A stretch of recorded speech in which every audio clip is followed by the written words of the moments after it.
শরীয়তপুরের বেদেরগঞ্জ উপজেলা স্বাস্থ্য কমপ্লেক্সে আকস্মিক পরিদর্শনে গিয়ে দায়িত্বে অবহেলা ও অনিয়মের বিরুদ্ধে কঠোর অবস্থানের ঘোষণা দিয়েছেন স্বাস্থ্য ও পরিবার কল্যাণ মন্ত্রী সরদার মোহাম্মদ সাখাওয়াত হোসেন।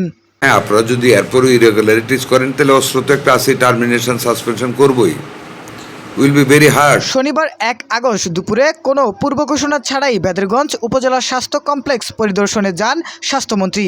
এ সময় তিনি হাসপাতালের বিভিন্ন বিভাগ ঘুরে দেখেন এবং চিকিৎসা সেবা, ঔষধ সরবরাহ, রোগীদের উপস্থিতি, চিকিৎসক ও স্বাস্থ্যকর্মীদের দায়িত্ব পালন সহ সার্বিক কার্যক্রম পর্যবেক্ষণ করেন।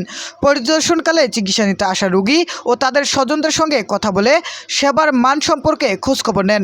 পাশাপাশি হাসপাতালের বিভিন্ন সমস্যা, অবকাঠামোগত সীমাবদ্ধতা এবং প্রয়োজনীয় উন্নয়ন কার্যক্রম নিয়ে সংশ্লিষ্ট কর্মকর্তাদের সঙ্গে মতবিনিময় করেন। আপনাদেরকে অনুরোধ করে যায়, হ্যাঁ, আপনারা যদি এরপরও ইরেগুলারিটিস করেন তাহলে অস্ত্র তো একটা আছে, টার্মিনেশন সাসপেনশন করবই। Will be very hard. আমাদের যতদিন নরম থাকার ছিল আমরা নরম থেকেছি, আর কিন্তু নরম থাকার উপায় নেই।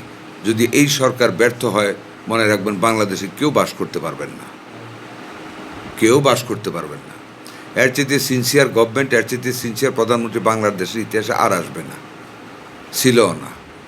আর এইবারের কমিটমেন্ট যদি আমরা ফেল করি জুলাই অভ্যুত্থানের পরে, মনে রাখবেন আমরাও শেষ হব না, আপনারাও শেষ হবেন।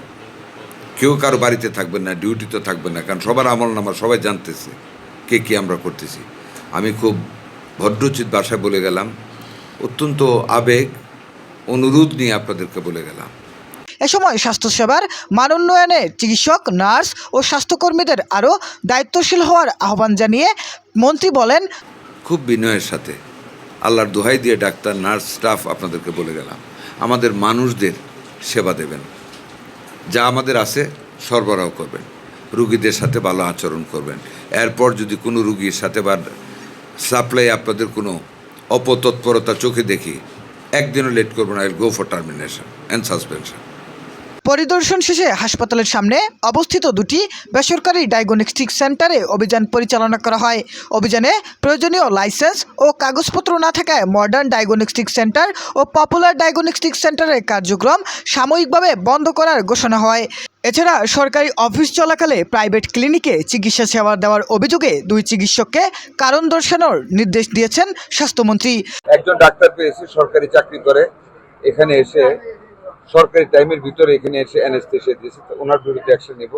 এই উপজেলা হাসপাতালে একজন মহিলা ডাক্তার এখানে অফিস টাইমে এসে অপারেশন করেছে, ওনার বিরুদ্ধে অ্যাকশন নেব। ধন্যবাদ। স্বাস্থ্যমন্ত্রীর এই আকস্মিক পরিদর্শন ও অভিযান বেদেরগঞ্জের স্বাস্থ্য খাতে শৃঙ্খলা ও জবাবদিহিতা নিশ্চিত করার ক্ষেত্রে গুরুত্বপূর্ণ পদক্ষেপ হিসেবে দেখা হচ্ছে। আল আমিন, নিউজ ডেস্ক, সে অলওয়েজ ট্রুথ।